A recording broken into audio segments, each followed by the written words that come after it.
Hello friends, मैं अर्जुन आपका स्वागत करता हूं अपने इस यूट्यूब चैनल एजुकेशन प्लेनेट में। आज का क्लास रहने वाला है सीटेट मैथ पैथोलॉजी। जी हाँ, जो मैथ जो शिक्षण विधि है आपका 15 नंबर फिक्स हो जाएगा। आपको यह 10 क्लासेस देखना होगा। ये पार्ट नंबर 1 है। एक क्लासेस में आपको 30 क्वेश्चन मिलेगा। आपको टोटल 300 क्वेश्चन मिलेगा। और अगर आप 300 क्वेश्चन पूरा देख लेते हैं तो आपका जो 15 नंबर शिक्षण विधि है मैथ में वह फिक्स हो जाएगा। तो चलिए शुरू करते हैं। और यह क्लास रोज आपको 7 साढ़े 7 बजे के बीच में आपको मिल जाएगा। तो चलिए शुरू करते हैं। पहला क्वेश्चन क्या है? पहला क्वेश्चन है प्रेरणा, क्रियाकलाप व समायोजन गणित शिक्षण के किस पक्ष से संबंधित है? ऑप्शन ए है ज्ञानात्मक पक्ष, ऑप्शन बी है क्रियात्मक पक्ष, ऑप्शन सी है सौंदर्यात्मक पक्ष, ऑप्शन डी है इनमें से कोई नहीं। अब देखिए इस क्वेश्चन में आपको कैसे पकड़ना है कि कौन सा क्वेश्चन का आंसर है। तो देखिए यहाँ पर बोल रहा है क्रियाकलाप। तो क्रियाकलाप बोल रहा है तो इसका मतलब क्या है? कार्य हो रहा है। तो कार्य हो रहा है तो अर्थात क्या हो जाएगा? इसका आंसर क्या हो जाएगा? ऑप्शन नंबर बी, क्रियात्मक पक्ष। ठीक, तो चलिए चलते हैं क्वेश्चन नंबर 2 की तरफ। क्वेश्चन नंबर 2 है विद्यार्थी में रुचियों, संयोगों तथा मनोवृत्तियों का विकास गणित शिक्षण के किस पक्ष से संबंधित है? ऑप्शन ए दिया है ज्ञानात्मक पक्ष, ऑप्शन बी दिया है भावात्मक पक्ष, ऑप्शन सी दिया है क्रियात्मक पक्ष, ऑप्शन डी दिया है इनमें से कोई नहीं। अब देखिए इस क्वेश्चन का आंसर कैसे पकड़ना है। बोल क्या रहा है? रुचि, संवेग और मनोवृत्ति, इन तीनों शब्द को बोल रहा है। तो संवेग और रुचि, अब जैसे कि अगर गणित आपको पढ़ने में रुचि है तो ये आपका विचार है ना, यानी आपको आपके अंदर विचार आएगा, भाव आएगा कि आपको गणित पढ़ने में रुचि है। तो इस हिसाब से आपका ऑप्शन नंबर बी क्या हो जाएगा? करेक्ट हो जाएगा। चलिए चलते हैं क्वेश्चन नंबर 3 की तरफ। क्वेश्चन नंबर 3 है गणित की अच्छी पाठ्य पुस्तक के चयन के समय हमें किस बात का ध्यान रखना चाहिए? ऑप्शन ए दिया है प्रश्नावली के सारे प्रश्न हल किए हो, ऑप्शन बी दिया है पर्याप्त मात्रा में उदाहरण एवं प्रश्नावली में प्रश्न हो, ऑप्शन सी दिया है उदाहरण ज्यादा तथा प्रश्नावली में प्रश्न कम हो, ऑप्शन डी दिया है उदाहरण कम तथा प्रश्नावली में प्रश्न ज्यादा हो। अब देखिए इस क्वेश्चन का आंसर क्या होगा? आपका ऑप्शन नंबर बी। क्यों? क्योंकि पर्याप्त मात्रा में उदाहरण रहेगा और प्रश्नावली में प्रश्न होने चाहिए। जो ऑप्शन ए बोल रहा है प्रश्नावली के सारे प्रश्न हल किए हों, तो इससे क्या है? आपका जो रुचि है, ठीक ना, वो रुचि तो बढ़ेगा लेकिन आपका तार्किक शक्ति नहीं बढ़ेगा, इसलिए ऑप्शन ए गलत हो गया। बी देखिए उदाहरण ज्यादा हो प्रश्नावली कम, तो उदाहरण ज्यादा देगा तो वही रट्टा विधि हो जाएगा, यह भी गलत है। ऑप्शन डी दिया है उदाहरण कम तथा प्रश्नावली में प्रश्न ज्यादा हो, तो यह भी आपका क्या होगा? गलत होगा। क्यों? क्योंकि जैसे कि अगर प्रश्नावली में जो प्रश्न दिए हैं उस टाइप का उदाहरण आपको नहीं बताया गया है तो आपको करने में कठिनाई होगी, तो इसलिए आपका ऑप्शन नंबर बी क्या होगा? करेक्ट होगा। चलिए चलते हैं क्वेश्चन नंबर 4 की तरफ। क्वेश्चन नंबर 4 है गणित विषय का पाठ्यक्रम में महत्व है क्योंकि यह, ऑप्शन ए है विज्ञान विषयों के अध्ययन में सहायक है, ऑप्शन बी है तर्कात्मक सोच को विकसित करता है, ऑप्शन सी है व्यवहारिक जीवन में उपयोगी है। अब ऑप्शन डी दिया है इनमें से सभी। अब देखिए कौन कौन से क्या है ऑप्शन इसका सही होगा। तो देखिए पहला ऑप्शन बोला है विज्ञान विषयों में अध्ययन में सहायक है, सही है। क्यों?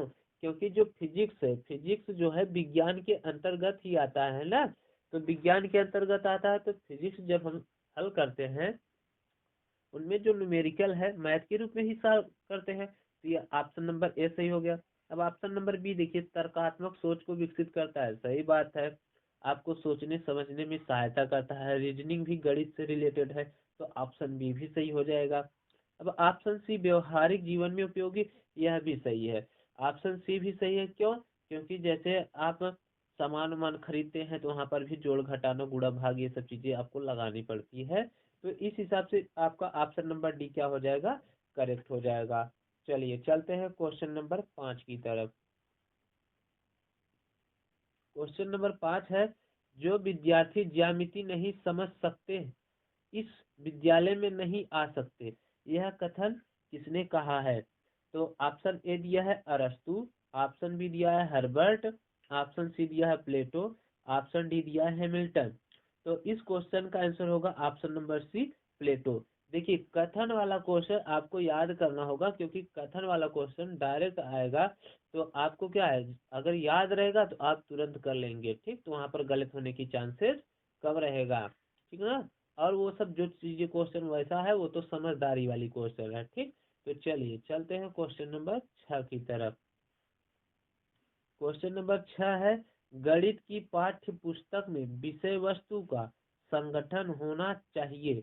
ऑप्शन ए दिया है अध्यापक के अनुसार, ऑप्शन बी दिया है पाठ्यक्रम के अनुसार, ऑप्शन सी दिया है विद्यार्थी के अनुसार, ऑप्शन डी दिया है इनमें से कोई नहीं।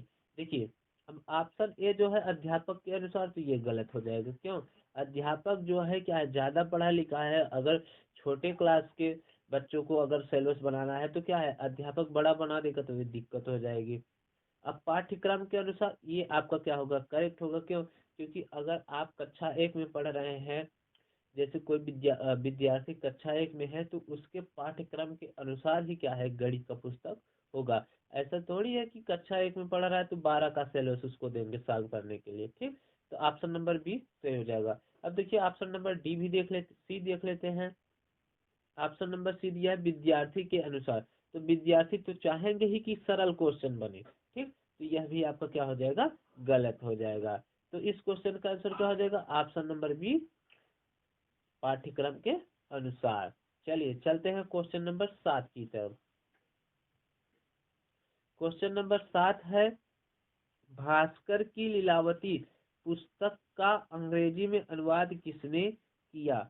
ऑप्शन ए दिया है जेम्स टेलर ने, ऑप्शन बी दिया है मार्क टेलर ने, ऑप्शन सी एल बाभन ने, ऑप्शन डी दिया है इनमें से कोई नहीं। इस क्वेश्चन का आंसर हो जाएगा आपका option number A James Taylor ने। और अभी अभी आपको बताया जितने भी कथन है, कथन आपको याद करना होगा, ठीक। चलिए चलते हैं क्वेश्चन नंबर 8 की तरफ। क्वेश्चन नंबर 8 है, गणित सभ्यता का दर्पण है। यह कथन गणित के किस मूल्य से संबंधित है?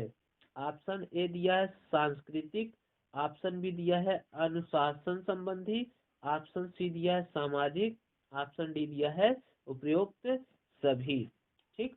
तो इस क्वेश्चन का आंसर हो जाएगा उपयुक्त सभी, यानी ऑप्शन नंबर डी। अर्थात आपका सांस्कृतिक भी सही होगा, अनुशासन संबंधी भी सही होगा, सामाजिक भी सही होगा। चलिए चलते हैं क्वेश्चन नंबर 9 की तरफ। क्वेश्चन नंबर 9 है, गणित की पाठ्य पुस्तक को विकसित करना चाहिए। ऑप्शन ए दिया है अभ्यास के क्रम में, ऑप्शन बी दिया है तार्किक क्रम में, ऑप्शन सी दिया है समस्यात्मक क्रम में, ऑप्शन डी दिया है इनमें से सभी। तो देखिए ज्यादातर लोग क्या करते हैं, इनमें से सभी देख कर क्या है उसी को करेक्ट कर देते हैं, जबकि यहाँ पर इनमें से सभी आपका गलत है। तो अर्थात ऑप्शन नंबर डी तो पहले गलत हो गया, ठीक। अब ऑप्शन नंबर ए अभ्यास के क्रम में, ऐसा कोई जरूरी नहीं कि गणित अभ्यास करना छोड़ दे तो गणित भूल जाए। अब जोड़ घटाना क्या है, अभ्यास करना छोड़ दे तो जोड़ घटाना भूल जाएंगे, नहीं। ये ऑप्शन नंबर ए गलत हो गया। अब ऑप्शन नंबर बी तार्किक क्रम में, ठीक। यानी कहने का मतलब है आप जब गणित लगा रहे हैं तो उसको तर्क वितर्क लगाएंगे आंसर के लिए, तो इसलिए आपका ऑप्शन नंबर बी क्या हो जाएगा, करेक्ट हो जाएगा। तो चलिए चलते हैं क्वेश्चन नंबर 10 की तरफ। क्वेश्चन नंबर 10 है, लीलावती पुस्तक किसने लिखी? ऑप्शन है ए है आर्यभट्ट, ऑप्शन बी है ब्रह्मगुप्त, ऑप्शन सी है रामानुजन, ऑप्शन डी है भास्कराचार्य, ठीक। तो इस क्वेश्चन का आंसर आपका हो जाएगा ऑप्शन नंबर डी। अभी इसके पिछले एक क्वेश्चन भास्कराचार्य का लीलावती पुस्तक करके था, जो अंग्रेजी में अनुवाद किए थे, तो यही दोनों मिलाकर ऐसे क्वेश्चन बना था, तो वहां से ही आपको याद हो गया होगा। इस क्वेश्चन का आंसर क्या रहेगा, भास्कराचार्य, ठीक। तो चलिए चलते हैं क्वेश्चन नंबर 11 की तरफ। क्वेश्चन नंबर 11 है, सहसंबंध से दो घरों में पाए जाने वाले संयुक्त संबंध का पता चलता है। यह कथन किसने कहा है? ऑप्शन ए है फर्ग्यूसन, ऑप्शन बी है लेथराप, ऑप्शन सी है स्कीनर, ऑप्शन डी है क्राउडर। इस क्वेश्चन का आंसर होगा ऑप्शन नंबर बी लेथराप। ठीक, तो चलिए चलते हैं क्वेश्चन नंबर 12 की तरफ। क्वेश्चन नंबर 12 है, गणित की प्रकृति है। ऑप्शन ए तार्किक, ऑप्शन बी अलंकारिक, ऑप्शन सी कठिन, ऑप्शन डी यह सामान्य लोगों के लिए नहीं है। तो इस क्वेश्चन का आंसर होगा आपका ऑप्शन नंबर ए तार्किक। अभी पिछले से ही पढ़ते आ रहे हैं कि तर्क वितर्क लगाना है गणित के लिए, तो वहां से ही आपको समझ जाना चाहिए है कि ऑप्शन नंबर ए क्या होगा, सही होगा। अब अलंकारिक क्या होगा? अलंकारिक ये हिंदी में आता है। अब ऐसा थोड़ी है कि गणित कठिन होने चाहिए, सरल भी होना चाहिए। ठीक है, तो इसलिए ऑप्शन नंबर सी डी भी गलत हो गया। अब डी देखो, यह बोल रहा है यह सामान्य लोगों के लिए नहीं है, तो ऐसा कोई जरूरत नहीं है कि जो सामान्य लोग हैं वो गणित नहीं लगाते हैं। ठीक, तो इसलिए आपका ऑप्शन नंबर ए क्या हो जाएगा, करेक्ट हो जाएगा। चलिए चलते हैं क्वेश्चन नंबर 13 की तरफ। क्वेश्चन नंबर 13 है, गणित सभ्यता का दर्पण है, यह कथन किसने कहा था? ऑप्शन ए है लॉक, ऑप्शन बी है प्लेटो, ऑप्शन सी है हागबेन, ऑप्शन डी है डाल्टन। इस क्वेश्चन का आंसर होगा ऑप्शन नंबर सी हागबेन। और अभी अभी आपको मैंने बताया कि जितने भी कथन है कथन आपको याद करना होगा, ठीक ना, क्योंकि कथन तो जरूर आएंगे। 15 नंबर शिक्षण विधि है तो उसमें से आपको 5 से 6 कथन ही आएंगे, ठीक ना। चलिए चलते हैं क्वेश्चन नंबर 14 की तरफ। क्वेश्चन नंबर 14 है, पाठ्यक्रम शब्द की उत्पत्ति किस भाषा से हुई है? Option A Latin, option B French, option C German, option D इनमें से कोई नहीं। इस क्वेश्चन का आंसर हो जाएगा आपका ऑप्शन नंबर ए लैटिन। ठीक, चलिए चलते हैं क्वेश्चन नंबर 15 की तरफ। क्वेश्चन नंबर 15 है, गणित के समझने की प्रकृति होनी चाहिए। ऑप्शन ए कठिन, ऑप्शन बी सरल, ऑप्शन सी तार्किक, ऑप्शन डी सजावटी। तो अभी अभी आपको बताया गया कि तार्किक ही गणित, गणित का जो प्रकृति होगा, गणित का विषय होगा, गणित लगाने का तरीका क्या होता चाहिए, सब क्या होंगे, तार्किक होगा। अर्थात आपका ऑप्शन नंबर सी क्या होगा, करेक्ट होगा। चलिए चलते हैं क्वेश्चन नंबर 16 की तरफ। क्वेश्चन नंबर 16 है, निम्न में हार्डी रामानुजन संख्या है, यह हार्डी रामानुजन संख्या पूछ रहा है। ऑप्शन ए है 1592, ऑप्शन बी है 1357, ऑप्शन सी है 1729, ऑप्शन डी है 1234। इस क्वेश्चन का आंसर होगा आपका ऑप्शन नंबर सी 1729। चलिए चलते हैं क्वेश्चन नंबर 17 की तरफ। क्वेश्चन नंबर 17 है, निम्न में से कौन एक भारतीय गणितज्ञ नहीं है? ऑप्शन ए है सारंगदेव, ऑप्शन बी है आपका महावीर, ऑप्शन सी है बौद्धियान, ऑप्शन डी ब्रह्मगुप्त। इस क्वेश्चन का आंसर होगा आपका ऑप्शन नंबर ए सारंगदेव, ठीक ना। तो देखिए ये भी आपका कथन की जैसे ही क्वेश्चन है, इसको आपको याद करना होगा। सारंगदेव जो है भारतीय गणितज्ञ नहीं है। जैसे यहाँ से आपको ऐसे भी क्वेश्चन बना सकता है, कौन से भारतीय गणितज्ञ हैं, 3 ठो ऑप्शन दे देगा, नहीं है और इन तीनों में से एक लोग, इसको इसको और इसको, इन तीनों ऑप्शन में से किसी एक को उसमें रख देगा। तो आपको वहां पर पता कर लेना है, महावीर जो है भारतीय गणितज्ञ है, ब्रह्मगुप्त भी और बौद्धियान भी। तो सारंगदेव भारतीय नहीं है। या ऐसे भी क्वेश्चन पूछ सकता है, निम्न में से कौन से एक विदेशी गणितज्ञ है, तो उसका भी आंसर क्या होगा, सारंगदेव, ठीक ना। चलिए चलते हैं क्वेश्चन नंबर 18 की तरफ। क्वेश्चन नंबर 18 है, गणित में बेहतर होने के लिए एक व्यक्ति को डॉट डॉट आवश्यकता है। ऑप्शन ए गणनाओं में प्रवीणता की, ऑप्शन बी अमूर्त चिंतन और तर्क संगत विवेचना द्वारा समस्याओं को बनाने और उन्हें सूत्रबद्ध करने का। ऑप्शन सी है सूत्र याद करने की। ऑप्शन डी हल को याद करने की।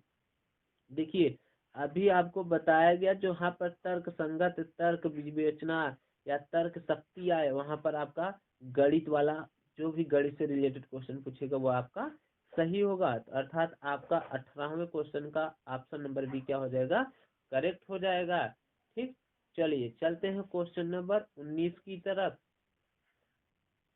क्वेश्चन नंबर 19 है, जिन विद्यार्थियों को ज्यामिति शब्दावली और उनके अर्थ समझने में कठिनाई होती है उनकी सहायता करने के लिए शिक्षक को ऑप्शन ए ज्यामिति शब्दावली की परिभाषा पर विद्यार्थियों की परीक्षा लेनी चाहिए। ऑप्शन बी है समूह चर्चाओं को प्रोत्साहित करना चाहिए। ऑप्शन सी है समस्त शब्दावली और परिभाषा को रटकर याद कराने पर बल देना चाहिए। ऑप्शन डी अधिक ऑप्शन डी है आपका अधिक से अधिक गतिविधियों का प्रयोग करना चाहिए, जैसे वर्ग पहेली, जिस्सा पहेली आदि बनाना या हल कराना। तो अब देखते हैं कौन सा ऑप्शन सही होगा। ऑप्शन ए बोला ज्यामिति शब्दावली की परिभाषा पर विद्यार्थियों की परीक्षा लेनी चाहिए। जब उनको समझने में ही कठिनाई हो रही तो परीक्षा लेंगे तो कैसे वो परीक्षा देंगे, ये आपका ऑप्शन नंबर ए गलत हो गया। ऑप्शन नंबर बी है समूह चर्चाओं को प्रोत्साहित करना चाहिए, यह भी आपका गलत होगा कि जब उसको उनको समझ में ही नहीं आया तो चर्चा कैसे करेंगे, ठीक है, पहले उनको समझाना है। अब ऑप्शन नंबर सी बोला समस्त शब्दावली और परिभाषा को रट कर बात आया है तो गणित रटा नहीं जाएगा। इस हिसाब से आपका ऑप्शन नंबर डी क्या हो जाएगा, करेक्ट हो जाएगा। चलिए चलते हैं क्वेश्चन नंबर 20 की तरफ। क्वेश्चन नंबर 20 है, अधिक गणित जानने की अपेक्षा यह जानना अधिक उपयोगी है कि गणितीयकरण कैसे किया जाए। यह कथन ... के द्वारा दिया गया है। अर्थात कहने का मतलब है ज्यादा गणित का सवाल लगाने से पहले पता यह करना है कि उसको हल कैसे करें। यह कथन कौन दिए हैं? Option A David Wheeler, option B George Polya, option C Van Hiele, option D Vygotsky. इस क्वेश्चन का आंसर होगा आपका option number A David Wheeler. ठीक है, इस क्वेश्चन का आंसर क्या है आपका, डेविड व्हीलर। ठीक, चलिए चलते हैं क्वेश्चन नंबर 21 की तरफ। क्वेश्चन नंबर 21 है, विद्यालयों में प्रसिद्ध गणितज्ञ श्रीनिवास रामानुजन के जन्म की जयंती की स्मृति पर सीबीएसई ने जेंट वीक गणित सप्ताह मनाने की घोषणा की। जेंट का अर्थ क्या है? जेनिट का अर्थ पूछ रहा है आपको। अब ऑप्शन ए दिया है आपका संज्ञानात्मक नवाचार और तकनीकी में योग्यता में बुद्धि। ऑप्शन बी संख्यात्मक नवाचार और प्रशिक्षण में अभिवृद्धि और वृद्धि। ऑप्शन सी संख्यात्मक नवाचार और प्रशिक्षण में योग्यता में वृद्धि। ऑप्शन डी संख्यात्मक नवाचार और तकनीकी में अभिवृद्धि। इस क्वेश्चन का आंसर होगा आपका ऑप्शन नंबर बी संख्यात्मक नवाचार और प्रशिक्षण में अभिवृद्धि में वृद्धि। ठीक, चलिए चलते हैं क्वेश्चन नंबर 22 की तरफ। क्वेश्चन नंबर 22 है आपका, निम्नलिखित कथन पर विचार कीजिए। प्रत्येक विषम प्राकृतिक संख्या एक अभाज्य संख्या है। उपपत्ति की निम्नलिखित विधियों में से किसका प्रयोग उपयुक्त कथन के प्रमाण खंडन हेतु किया जा सकता है? ऑप्शन ए दिया है प्रतिवाद द्वारा उपपत्ति। ऑप्शन बी दिया है खंडन विधि। ऑप्शन सी दिया है आपका प्रत्यक्ष विधि। ऑप्शन डी दिया है प्रतिस्थिति द्वारा उत्पत्ति। इस क्वेश्चन का आंसर होगा आपका option number B option number D प्रतिस्थिति द्वारा उत्पत्ति। इस क्वेश्चन का आंसर क्या होगा आपका ऑप्शन नंबर डी प्रतिस्थिति द्वारा उत्पत्ति। चलिए चलते हैं क्वेश्चन नंबर 23 की तरफ। क्वेश्चन नंबर 23 क्या है उसको देखते हैं। क्वेश्चन नंबर 23 है, गणित में दुश्चिंता के लिए निम्नलिखित में से कौन सा घटक उत्तरदायी नहीं है। दुश्चिंता का बात कर रहा है, यहाँ पर ध्यान देने वाली बात है। दुश्चिंता यानी कि आपका यहाँ पर ऑप्शन ने दिया है पाठ्यक्रम, ऑप्शन बी दिया है विषय की प्रकृति, ऑप्शन सी दिया है लिंग, ऑप्शन डी दिया है परीक्षा पद्धति। इस क्वेश्चन का आंसर होगा आपका ऑप्शन नंबर सी लिंग। यही जो है आपका क्या होगा, गणित में दुश्चिंता के लिए उत्तरदायी नहीं है। और अब देखो, जिसको गणित नहीं आया तो पाठ्यक्रम से भी डरेगा, विषय की प्रकृति से भी डरेगा, परीक्षा पद्धति से भी डरेगा। ठीक ना। चलिए चलते हैं क्वेश्चन नंबर 24 की तरफ। क्वेश्चन नंबर 24 क्या है, निम्नलिखित में से कौन सा कथन सही है। ऑप्शन ए, दो अभाज्य संख्याओं का योगफल सदैव अभाज्य संख्या होती है। ऑप्शन बी दिया है आपका सबसे छोटी अभाज्य संख्या एक है। ऑप्शन सी, एक भाज्य संख्या विषम संख्या हो सकती है। ऑप्शन डी, कोई सम अभाज्य संख्या नहीं हो सकती। देखिए, अब यहाँ पर ऑप्शन ए बोला है दो अभाज्य संख्याओं का योगफल सदैव अभाज्य संख्या होती है, यह गलत बात है। अभाज्य संख्या जो है उसको जब जोड़ेंगे, जैसे मान लो 5 है, 5 में अगर 7 जोड़े तो 12 हो जाएगा, तो क्या 12 अभाज्य संख्या है? नहीं। अब सबसे छोटी, अर्थात आपका ऑप्शन नंबर ए गलत हो गया। अब बोला है सबसे छोटी अभाज्य संख्या एक है, यह भी गलत है। आपका सबसे छोटी अभाज्य संख्या एक नहीं है। अब ऑप्शन सी दिया, एक भाज्य संख्या विषम संख्या हो सकती है, सही बात। जैसे देखो 9 है, 9 आपका क्या है, भाज्य संख्या है और विषम संख्या भी है। 9 के बाद आप और भी ले सकते हैं, जैसे 25 25 25 भी आपका क्या है, विषम संख्या है और भाज्य संख्या भी है। ठीक, तो इस हिसाब से आपका ऑप्शन नंबर सी क्या हो जाएगा, करेक्ट हो जाएगा। चलिए चलते हैं अगले क्वेश्चन की तरफ, क्वेश्चन नंबर 25 की तरफ। क्वेश्चन नंबर 25 है, निम्नलिखित में से कौन सा पहलू बीज गणित में महत्वपूर्ण नहीं है। बीज गणित, यहाँ पर गणित होगा, ठीक ना, बीज गणित में महत्वपूर्ण नहीं है। ऑप्शन ए दिया है सामान्यीकरण, ऑप्शन बी दिया है मानसिक चित्रण, ऑप्शन सी दिया है माप, ऑप्शन डी दिया है क्रम परिवर्तन। इस क्वेश्चन का आंसर आपका हो जाएगा ऑप्शन नंबर सी माप। ये देखो, माप ओप की बात रेखा गणित में आता है, ठीक ना, किस में आता है आपका, रेखा गणित में। माप ओप का बात किस में आता है आपका, रेखा गणित में, ठीक ना। ये बीज गणित में माप की बात नहीं होती है, तो इसलिए आपका ऑप्शन नंबर सी सही हो जाएगा। ठीक, चलिए चलते हैं क्वेश्चन नंबर 26 की तरफ। क्वेश्चन नंबर 26 है, परिभाषित है। परिभाषित मतलब यानी किसी का परिभाषा दिया गया है। ठीक, ऑप्शन ए दिया है आपका समतल, ऑप्शन बी दिया है बिंदु, ऑप्शन सी दिया है रेखा, ऑप्शन डी दिया है चतुर्भुज के विकर्ण। ठीक ना, तो इस क्वेश्चन का आंसर हो जाएगा आपका ऑप्शन नंबर बी बिंदु। बिंदु जो है परिभाषित है, समतल रेखा चतुर्भुज के विकर्ण ये सब परिभाषित नहीं है। चलिए चलते हैं क्वेश्चन नंबर 27 की तरफ। क्वेश्चन नंबर 27 है, गणित की परियोजना के बारे में निम्नलिखित कथनों में से कौन सा सही नहीं है। ऑप्शन ए, वे अन्वेषण कौशलों को प्रोत्साहित करते हैं। ऑप्शन बी, वे गणित में अंक प्राप्त करना आसान करते हैं। ऑप्शन सी, वे समस्या समाधान कौशल को बढ़ाते हैं। ऑप्शन डी है, वे अंतर विषयी अनुबंधों को सिद्ध करते हैं। इस क्वेश्चन का आंसर हो जाएगा आपका ऑप्शन नंबर बी, वे गणित में अंक प्राप्त करना आसान करते हैं। तो गणित की परियोजना के बारे में निम्नलिखित कथनों में से कौन सा सही नहीं, यह बात कर रहा था, ठीक ना। तो आपका ऑप्शन नंबर बी क्या होगा, सही हो जाएगा। वे गणित में अंक प्राप्त करना आसान करते हैं।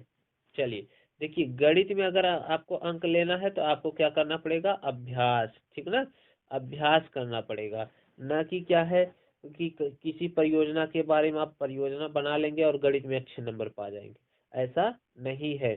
चलिए चलते हैं क्वेश्चन नंबर 28 की तरफ।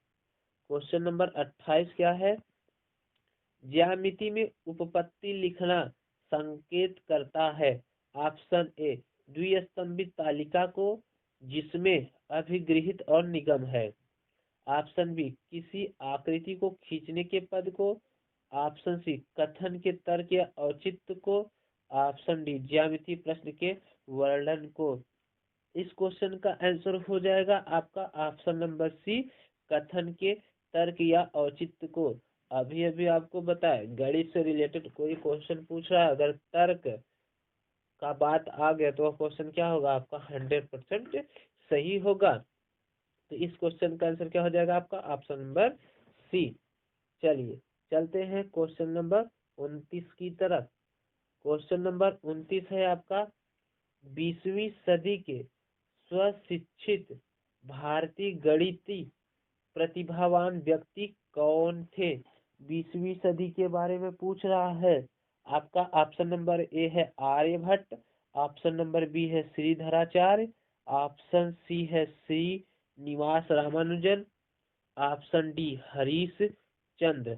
आपका इस क्वेश्चन का आंसर हो जाएगा आपका option number C, Srinivasa Ramanujan. ये 20वीं शताब्दी के 20वीं, ठीक ना, 20वीं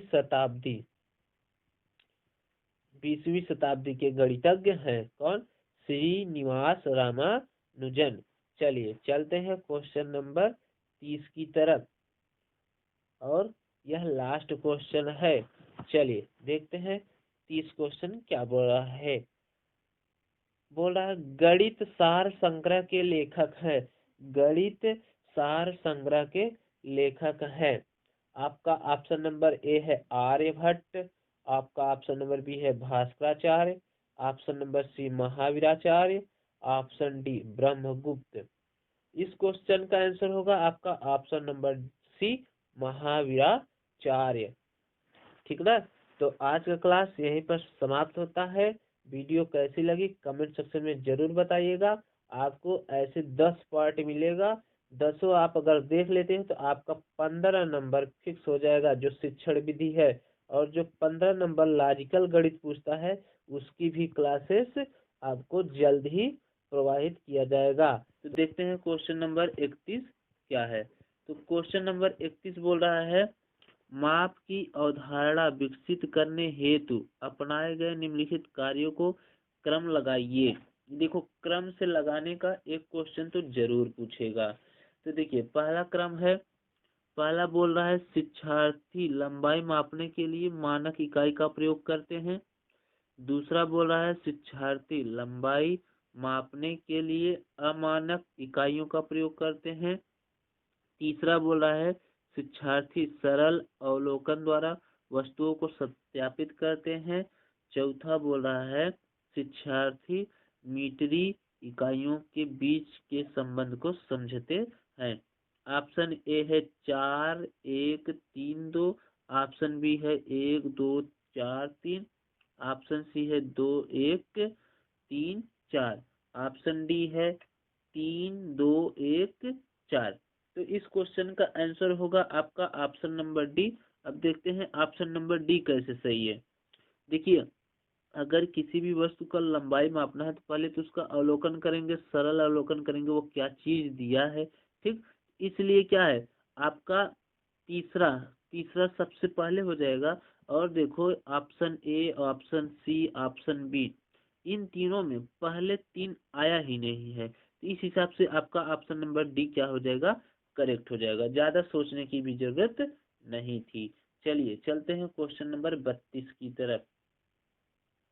क्वेश्चन नंबर 32 है, एक अच्छा गणितज्ञ होने के लिए डॉट डॉट जरूरी होता है। ऑप्शन ए है सवालों के उत्तर देने की तकनीकी में निपुणता।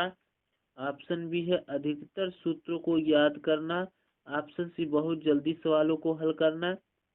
ऑप्शन डी सभी अवधारणाओं को समझना, लागू करना और उनमें संबंध बनाना। अब देखिए इस क्वेश्चन का आंसर होगा ऑप्शन नंबर डी। क्यों? क्योंकि जितने भी टाइप के सवाल हैं उसको समझना और लागू करना, उसमें संबंध बनाना ही क्या है, गणितज्ञ होना आवश्यक होगा। क्यों? सवाल को उत्तर देखने में तकनीकी निपुणता, ऐसा कोई बात थोड़ी है कि आप सवाल का उत्तर दे रहे हैं और विद्यार्थी को समझ में नहीं आए तो आप अच्छे गणितज्ञ नहीं होंगे। और ऑप्शन भी बोला अधिकतर सूत्रों को याद करना, तो सूत्र याद करने से क्या मतलब, विद्यार्थी को समझ में आना चाहिए। तो इस क्वेश्चन का आंसर होगा ऑप्शन नंबर डी। चलिए चलते हैं क्वेश्चन नंबर 33 की तरफ। क्वेश्चन नंबर 33 है, आकृतियों के निम्नलिखित पहलुओं में से किसका प्राथमिक स्तर से कोई संबंध नहीं है। ऑप्शन ए है प्रतिरूपण यानी पैटर्न, ऑप्शन बी है कोण, ऑप्शन सी है सममिति, ऑप्शन डी चौपड़। तो देखिए क्या बोल रहा है, प्राथमिक स्तर। तो प्राथमिक स्तर यानी छोटे बालक के बारे में बात कर रहा है। तो छोटे बालक के बारे में जो बात कर रहा है तो ये हो जाएगा आपका ऑप्शन नंबर बी कोण। क्यों? क्योंकि उनको कोण पहले थोड़ी पता होगा, ठीक ना। तो क्या हो जाएगा आपका ऑप्शन नंबर बी करेक्ट हो जाएगा। चलिए चलते हैं क्वेश्चन नंबर 34 की तरफ।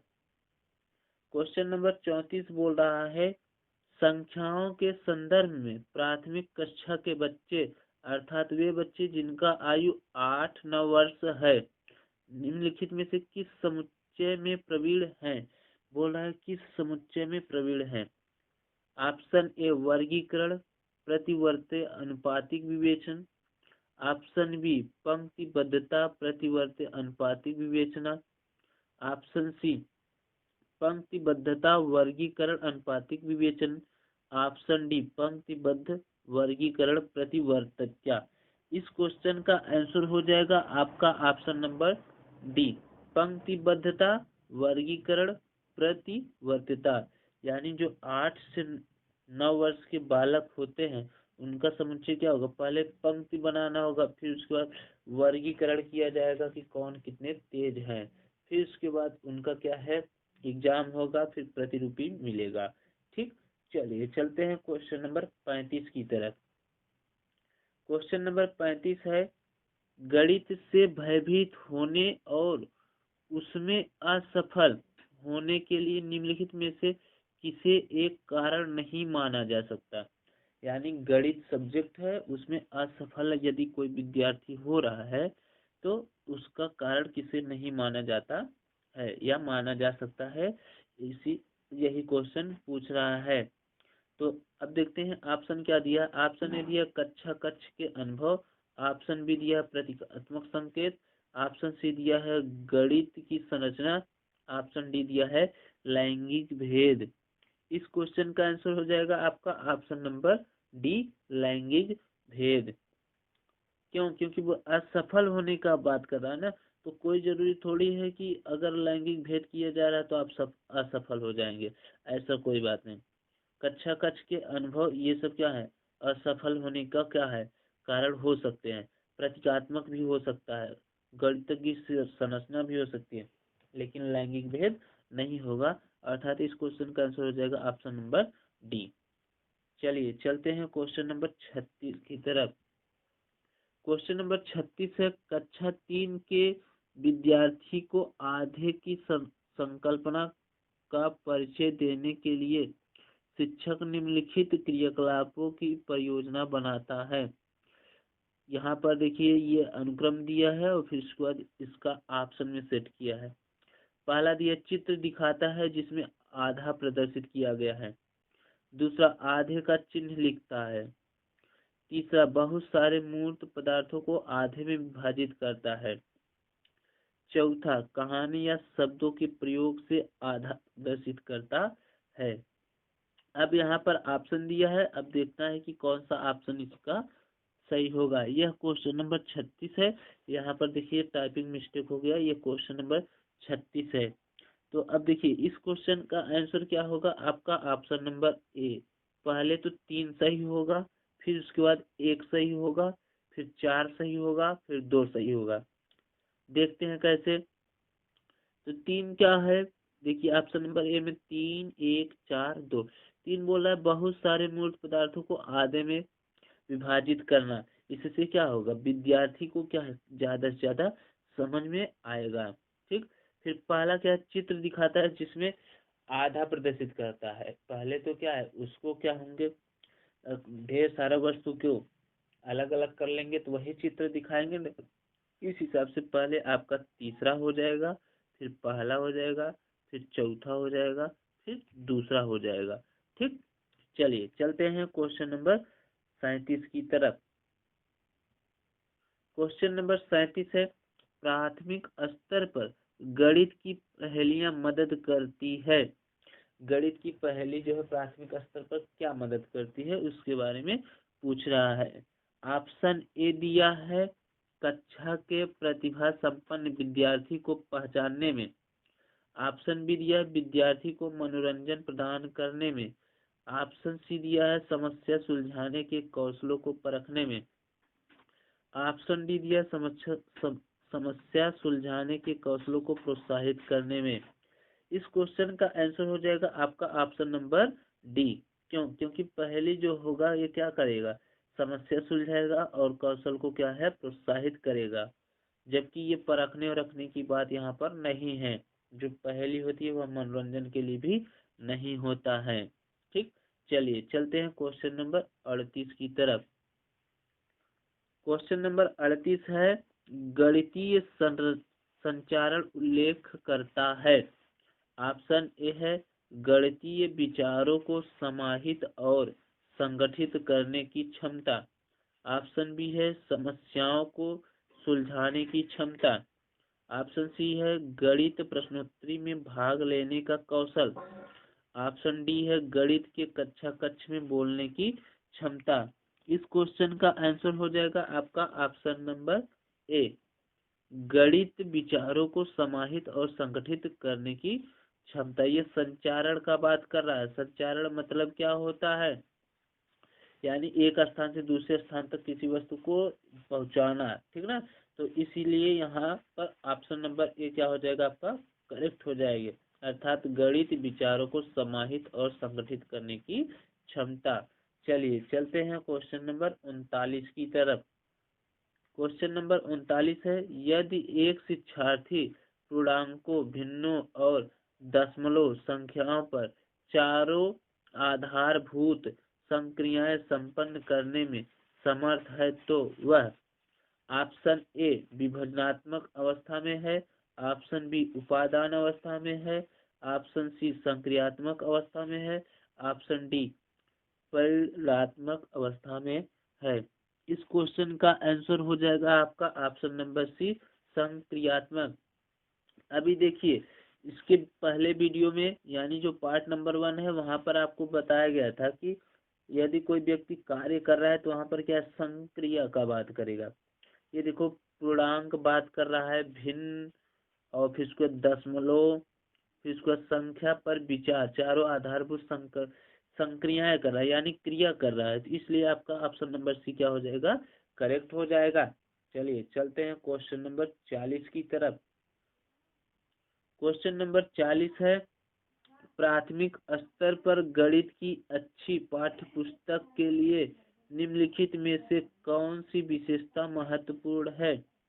ऑप्शन ए है, उसमें अवधारणाओं का परिचय संदर्भों के द्वारा दिया जाना चाहिए।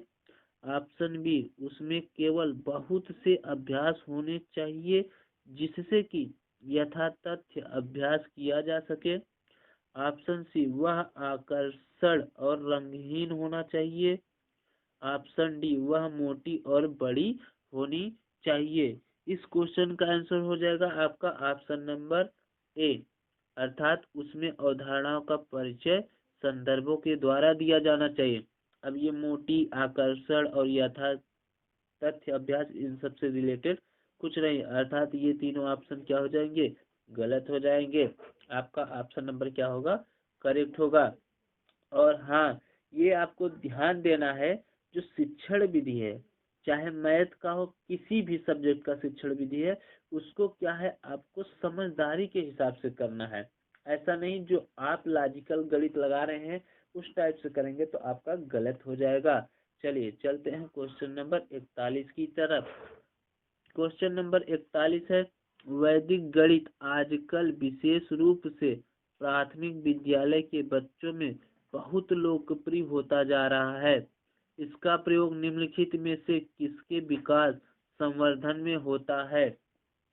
ऑप्शन ए, विद्यार्थी की गणित में परिकलन प्रक्रिया की समझ। ऑप्शन बी, विद्यार्थी के गणित में समस्या समाधान कौशल। ऑप्शन सी, विद्यार्थी की गणित में एकाग्रता। ऑप्शन डी, गणित में गणना के कौशल तथा गति। इस क्वेश्चन का आंसर हो जाएगा आपका ऑप्शन नंबर डी, गणित में कौशल और गणना अर्थात गति।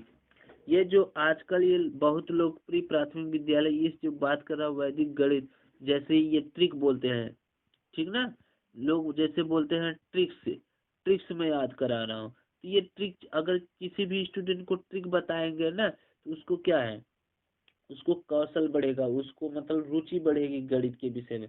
तो रुचि बढ़ेगी तो वह पढ़ेगा तो अर्थात गणित का विकास होगा। किसका विकास होगा? गणित का क्या हो जाएगा? विकास हो जाएगा। इसलिए क्या होगा? गति भी होगी। तो इसलिए ऑप्शन नंबर डी क्या हो जाएगा? करेक्ट हो जाएगा। चलिए चलते हैं क्वेश्चन नंबर 42 की तरफ। क्वेश्चन नंबर 42 है आपका, कक्षा में गणितीय मनोरंजन क्रियाकलाप तथा चुनौतीपूर्ण ज्यामितीय पहेलियां संबंधी क्रियाकलाप महत्वपूर्ण है क्योंकि। अब यहाँ पर बोल रहा है जो मनोरंजन है, क्रियाकलाप है, चुनौतीपूर्ण ज्यामिति, ये सब किससे संबंधित है अर्थात महत्वपूर्ण है क्योंकि। अब आपका ऑप्शन दिया है ऑप्शन ए, वे गणित में कम सफल शिक्षार्थी तथा मंद गति से सीखने वाले शिक्षार्थी में रुचि उत्पन्न करने में सहायक होते हैं। ऑप्शन बी है आपका, ऑप्शन बी है वे विद्यार्थियों को उनकी गणित कक्षा की एक रूपता तथा दैनिक चर्या के कारण होने वाली ऊब से बाहर लाते हैं। ऑप्शन सी, वे प्रतिभाशाली शिक्षार्थी को उचित अवसर प्रदान करते हैं। ऑप्शन डी, वे प्रत्येक शिक्षार्थी की स्थानिक व विश्लेषणात्मक योग्यता के संवर्धन में सहायक होते हैं। तो ये आपका ऑप्शन नंबर डी हो जाएगा करेक्ट। क्यों? क्योंकि यहाँ पर क्या बात कर दिया, प्रत्येक शिक्षार्थी का मतलब हो गया कि यानी पूरे क्लास का साथ साथ में विकास हो रहा है, ठीक। इसलिए क्या हो जाएगा आपका ऑप्शन नंबर डी क्या हो जाएगा? करेक्ट हो जाएगा। ऐसे ही यदि आप प्रैक्टिस करते हैं तो आपको भी पता चलना शुरू हो जाएंगे कौन कौन से शब्द ऐसे हैं कि जो मिलने के बाद तुरंत हमारा क्या होगा? आंसर सही होगा। चलिए चलते हैं क्वेश्चन नंबर 43 की तरफ। क्वेश्चन नंबर 43 है, एक बच्चा जिस अवस्था में सभी संबंधित संक्रियाओं को करने में सक्षम है तथा भिन्नों के सम प्रत्यय की व्याख्या करने में सक्षम है वह अवस्था है। ऑप्शन ए, विभजनात्मक अवस्था।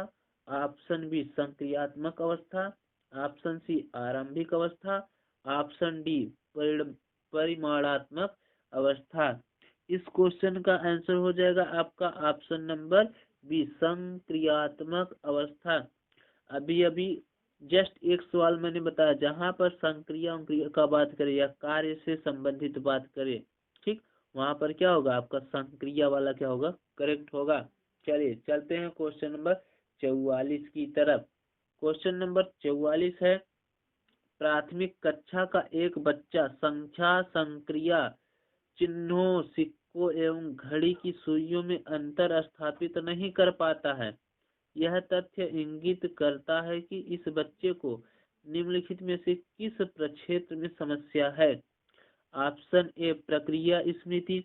ऑप्शन बी, दृश्य प्रक्रम। ऑप्शन सी, भाषा प्रक्रम। ऑप्शन डी, श्रवण स्मृति। अब देखिए यहाँ पर क्या बोला है, सिक्कों एवं घड़ियों की सुइयों में अंतर स्थापित नहीं कर पाता है। अंतर स्थापित नहीं कर पा रहा है, यह तथ्य इंगित करता, मतलब जैसे अंतर स्थापित नहीं कर पा रहा है तो अर्थात क्या है? चिन्ह उसको दिखाई नहीं दे रहे हैं, ठीक है। सुई क्या है? उसको दिखाई नहीं दे रहा है, किसका? घड़ी का सुई उसको दिखाई नहीं दे रहा है। इस हिसाब से आपका ऑप्शन नंबर बी क्या हो जाएगा, करेक्ट हो जाएगा, यानी दृश्य प्रक्रम, ठीक ना, अर्थात उसको दिखाई नहीं दे रहा, इसीलिए उसको यह समस्या है, कौन सा, दृश्य प्रक्रम। चलिए चलते हैं क्वेश्चन नंबर 45 की तरफ।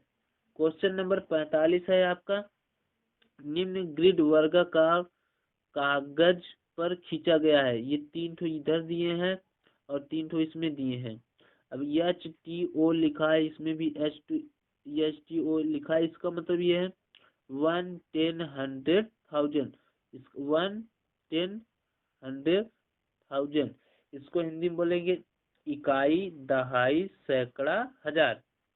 अब बोला है यह निरूपण किसकी ओर संकेत करता है, यह क्या बोला है, यह निरूपण किसकी ओर संकेत करता है। ऑप्शन ए स्थानीय मान की अवधारणा, ऑप्शन बी दहाई और इकाई की तुल्यता, ऑप्शन सी गणितीय खेल, ऑप्शन डी गिनतारा अबेकस पर संख्या की स्थिति।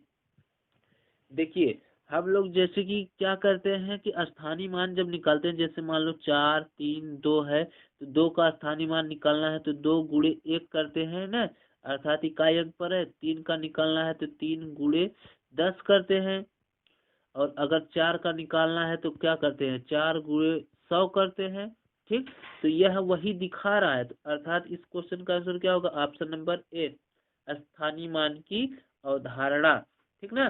चलिए चलते हैं क्वेश्चन नंबर 46 की तरफ।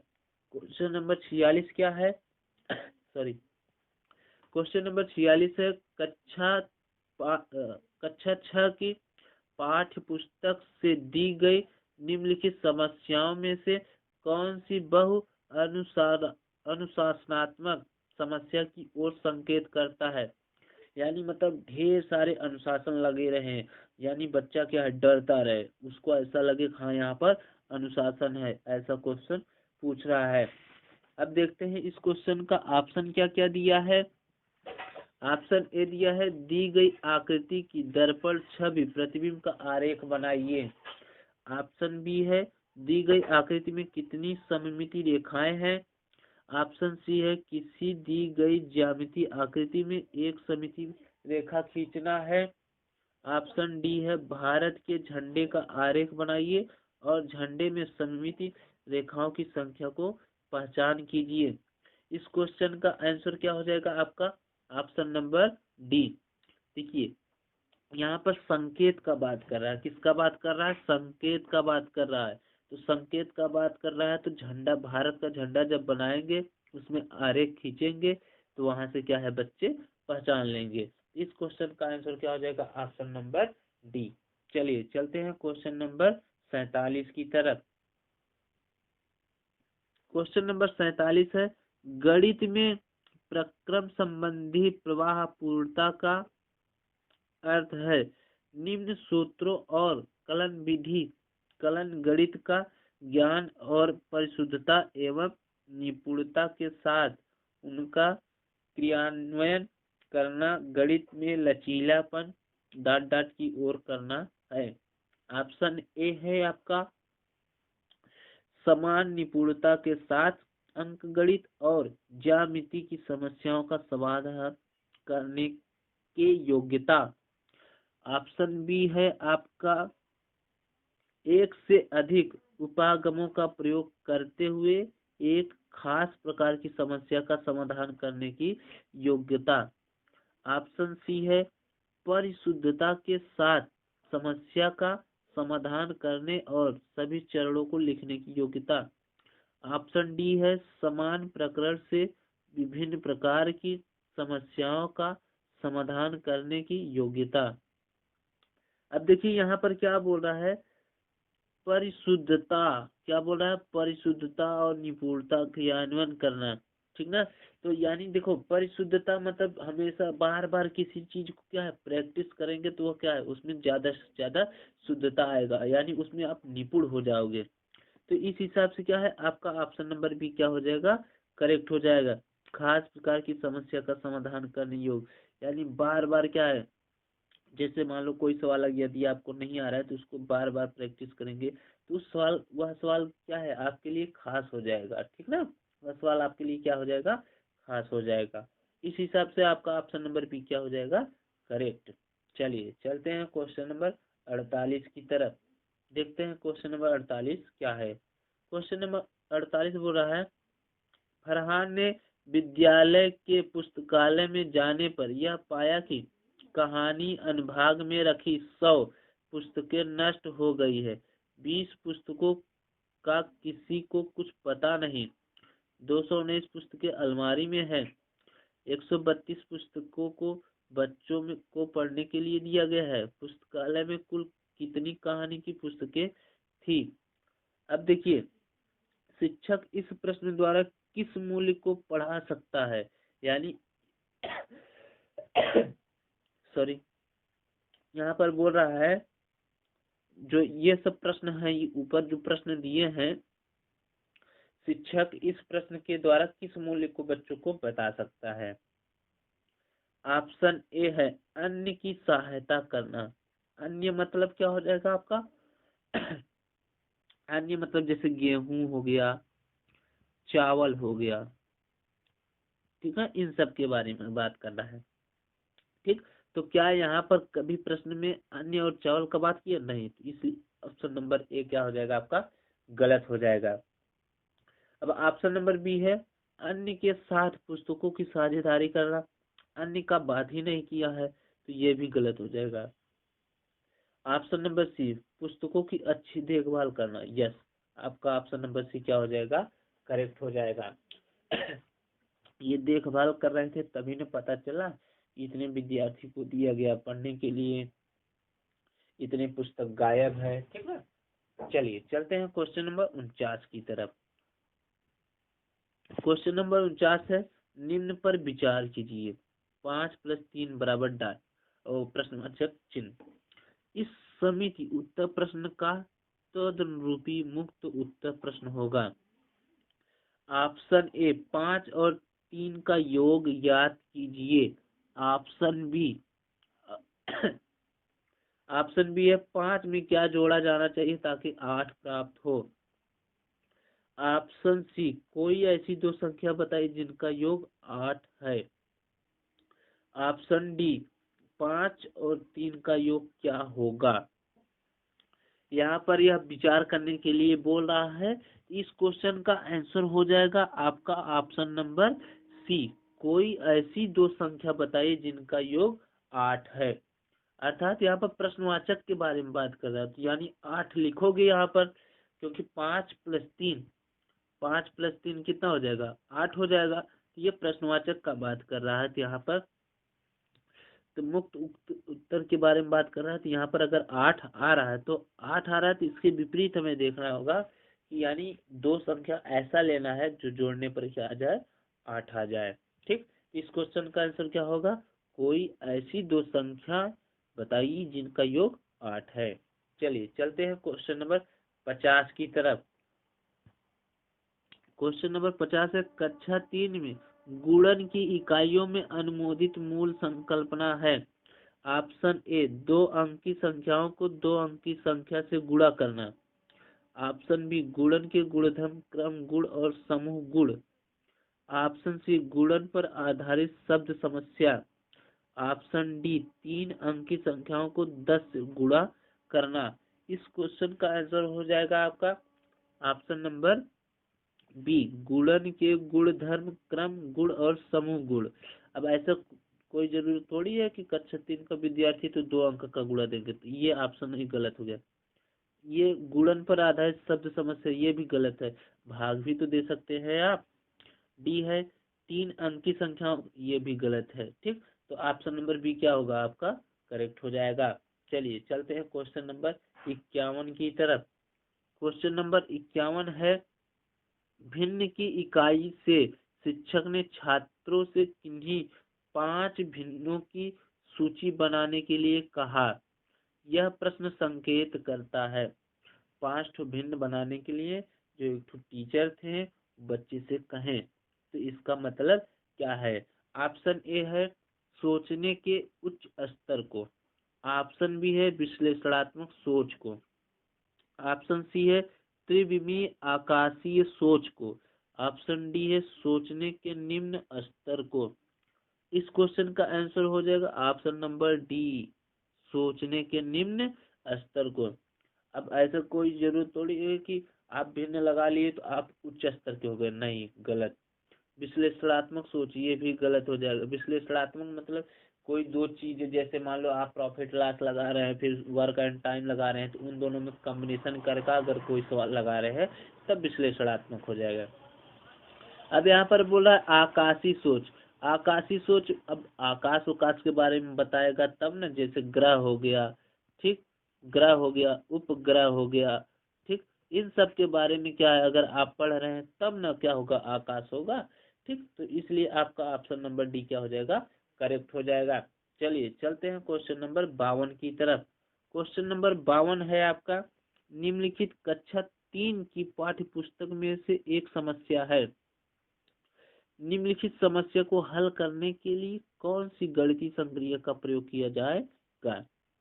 दिया है, एक दूध वाला 10 दिन में 1410 लीटर दूध बेचता है, वह एक दिन में कितने लीटर दूध बेचता है।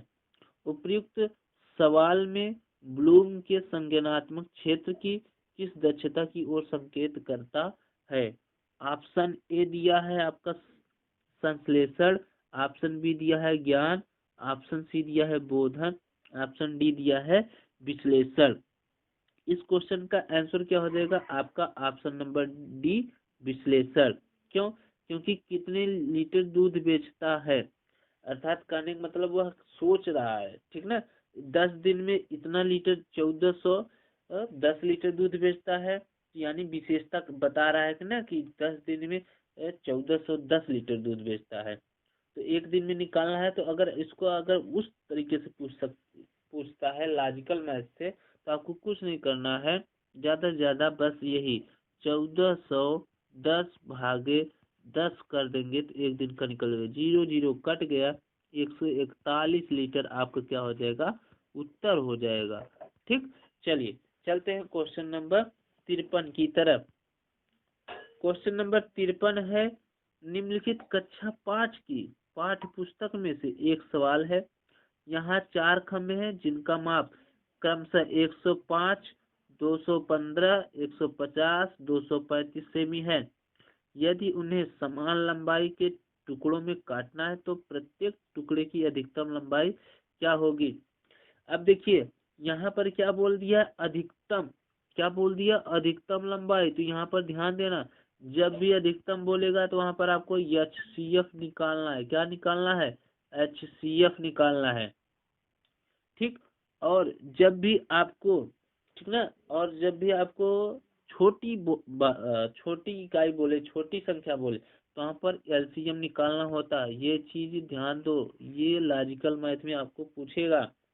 ऑप्शन ए है, HCF तथा LCM पर आधारित शब्द समस्याओं का अभ्यास देने। देखो दोनों साथ हो नहीं सकते, क्यों, अधिकतम बोला है तो केवल HCF अगर होगा तो HCF होगा, नहीं तो नहीं होगा। ऑप्शन बी है, गुणक और गुणज के ज्ञान की परीक्षा गलत। गुणक काट रहा है ना तो भाग होगा ना। ऑप्शन सी है, HCF ज्ञात करने के कौशलों की जांच। अब इसमें डाउट है, देखते हैं आगे। ऑप्शन डी है, सीखी हुई संकल्पनाओं का प्रयोग करते हुए समस्या समाधान कौशल को बढ़ाने। यह आपका सही हो जाएगा ऑप्शन नंबर डी। अगर यह ऑप्शन में ना होता तो आपका ऑप्शन नंबर सी सही होगा, लेकिन यह ऑप्शन में आने से ऑप्शन नंबर सी क्या हो गया, आपका निरर्थक हो गया, अर्थात ऑप्शन नंबर डी क्या होगा, करेक्ट होगा। बोल रहा है सीखी गई संकल्पनाओं का प्रयोग करते हुए समस्या समाधान कौशल को बढ़ाने, ठीक। चलिए चलते हैं क्वेश्चन नंबर 54 की तरफ। क्वेश्चन नंबर 54 है, एक बच्चा संख्याओं, संक्रियाओं और संकेतों, घड़ी के दो कांटों, विभिन्न सिक्कों आदि में अंतर करने में कठिनाई प्रदर्शित करता है। इसका निहितार्थ है कि जो विशिष्ट बाधाएं उसे सीखने को प्रभावित कर रही हैं वे हैं। अब देखिए इसके पहले ही आप अभी देखें, यह जो था क्या है, देख नहीं पाता था बालक, तभी क्या होता है, ऐसा कठिनाई होता है। तो इस क्वेश्चन में भी वही ऑप्शन खोजना है। अब क्या बोल रहा है, ऑप्शन ए कमजोर गतिक कौशल पढ़ना और लिखना कौशल। ऑप्शन बी, पढ़ने लिखने की बातें नहीं होगा यहाँ पर। ऑप्शन बी है कमजोर शाब्दिक का भी बात नहीं होगा, ठीक ना, उसको दिखाई ही नहीं देगा तो कहाँ से, ऐसा थोड़ी है कि दिखाई नहीं दे रहा है तो क्या है वो कमजोर होगा, ठीक। ऑप्शन सी है कमजोर चातुष, ये सही हो जाए, कमजोर चातुष यानी क्या है, आंख कमजोर है, ठीक। और ये कमजोर भाषा का बात कर रहा था, ये भी गलत, ये भी गलत और ये भी गलत। आपका ऑप्शन नंबर सी क्या हो जाएगा, करेक्ट हो जाएगा, ठीक। चलिए चलते हैं क्वेश्चन नंबर 55 की तरफ। क्वेश्चन नंबर 55 है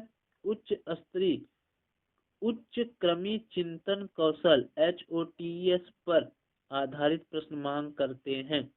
ऑप्शन ए एल्गोरिथम के ज्ञान की, ऑप्शन बी संकेतों और चित्रों के ज्ञान की, ऑप्शन सी कुछ सीमा तक संज्ञानात्मक प्रयास और ज्ञान की, ऑप्शन डी तथ्यों नियमों सूत्रों के ज्ञान की। इस क्वेश्चन का आंसर हो जाएगा आपका ऑप्शन नंबर सी। देखिए यहाँ पर चिंतन कौशल का बात की है, तो चिंतन कर रहे हैं तो यानी कुछ न कुछ कार्य कर रहे हैं, तो जब कार्य कर रहे हैं तो संज्ञानात्मक आईबी करेगा, ठीक। इस क्वेश्चन का आंसर क्या हो जाएगा, ऑप्शन नंबर सी। चलिए चलते हैं क्वेश्चन नंबर 56 की तरफ। किन्हीं दो संख्याओं को गुणा करने पर 24 गुणनफल प्राप्त होगा, यह प्रश्न। यानी मान लो दो संख्या है, उसका गुणनफल कितना प्राप्त हो रहा है, 24। जैसे मान लो वह संख्या मान लेते, एक संख्या 8 है, दूसरी 3, तो 8 गुणे 3 करेंगे तो कितना आ जाएगा, 24 आ जाएगा। चलिए अब देखते हैं ऑप्शन क्या है।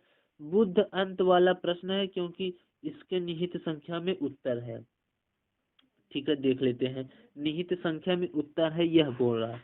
निहित संख्या 2 और 4 है, तो 2 गुणे 4 कर रहे हो तो कितना आ रहा है, 8 आ रहा है ना, तो गलत है, ये ऑप्शन ए गलत हो गया।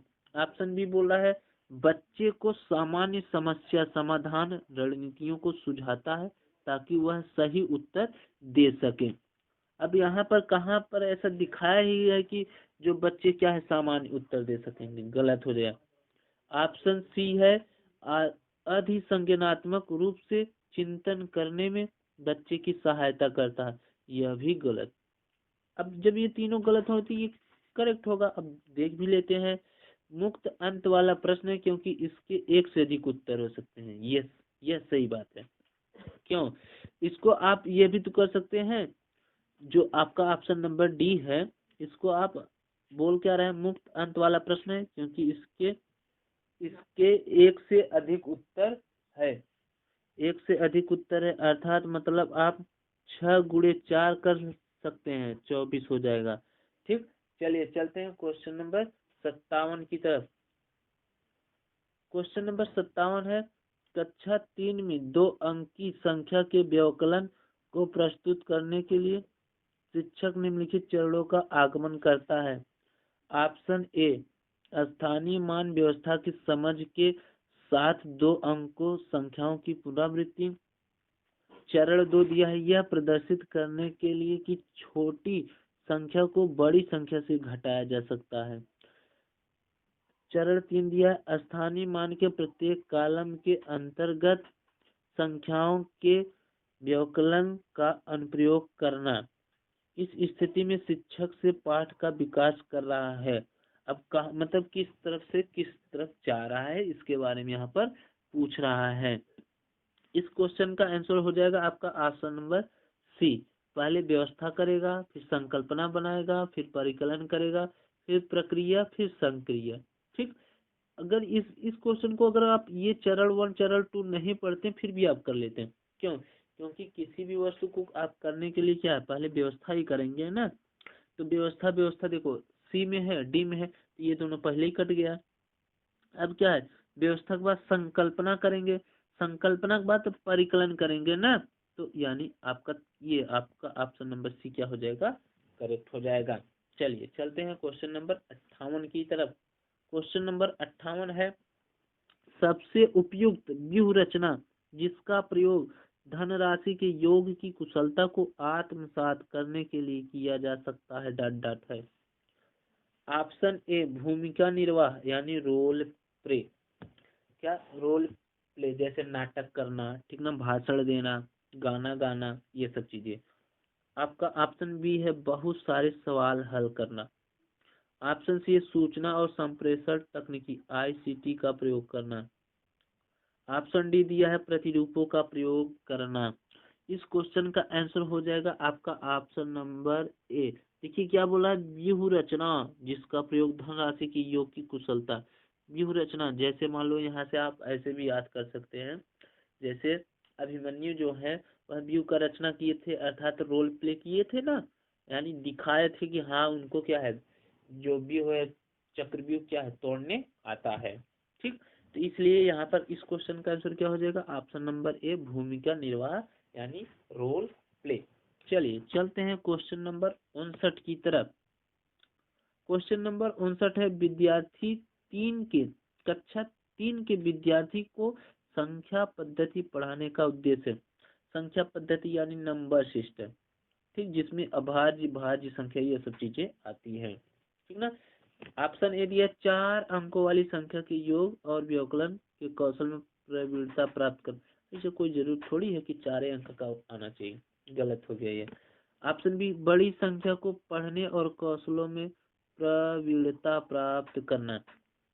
ऐसा भी नहीं है कि बड़ी संख्या ही उनको आना चाहिए, नहीं, मान लो दो के बारे में पता ही नहीं है, 2000 के बारे में कहाँ से जानेंगे। ठीक, चलिए ऑप्शन सी है 6 अंकों की गणना। ये भी क्या नहीं है, क्योंकि बोल दे रहा है 6, तो क्या 5 अंक का नहीं पढ़ेंगे, 4 अंक का नहीं पढ़ेंगे, तो ये गलत। अब जब ये तीनों गलत हो गए तो चौथा करेक्ट होगा। फिर भी देख लेते हैं चौथा क्या है। बोल रहा है संख्याओं को सैकड़ा, दहाई और इकाइयों के समूह के रूप में देखना और स्थानीय मानों की सार्थक समझना, ये करेक्ट होगा। क्योंकि जैसे मान लो 2, 5, 6 है, तो स्थानीय मान निकालेंगे 6 का 6 हो जाएगा, 5 का निकालेंगे तो क्या हो जाएगा 50 हो जाएगा, 2 का निकालेंगे तो कितना हो जाएगा 200। ठीक ना। चलिए चलते हैं क्वेश्चन नंबर 60 और इस पार्ट का लास्ट क्वेश्चन। क्वेश्चन नंबर 60 है आपका, रिजुल एक गति संवेदी शिक्षार्थी है। उसकी शिक्षिका सुश्री नेहा उसकी अधिगम शैली को समझती है। उसकी गुणन की संकल्पना को स्पष्ट करने के लिए उन्हें निम्नलिखित किस व्यूह रचना का चयन करना चाहिए। अब देखिए यहाँ पर ये व्यूह रचना की बात कर रहा है, ठीक ना। रिजुल एक गति संवेदी शिक्षार्थी है। यहाँ पर जो रिजुल है ना, रिजुल एक शिक्षार्थी का नाम है। रिजुल क्या है, एक शिक्षार्थी का नाम है।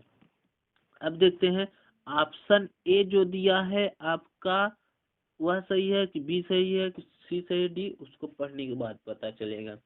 अब ऑप्शन ए दिया है सभी पहाड़ों को याद करने के लिए उस पर बल देना चाहिए। ऐसा कोई जरूरत थोड़ी है को जबरी पहाड़ा याद कराएंगे। ठीक, ऑप्शन बी है 2, 3 आदि के गुणज प्राप्त करने के लिए 2 भिन्न रंग वाले मोती और धागे का प्रयोग करना चाहिए, ये भी गलत है।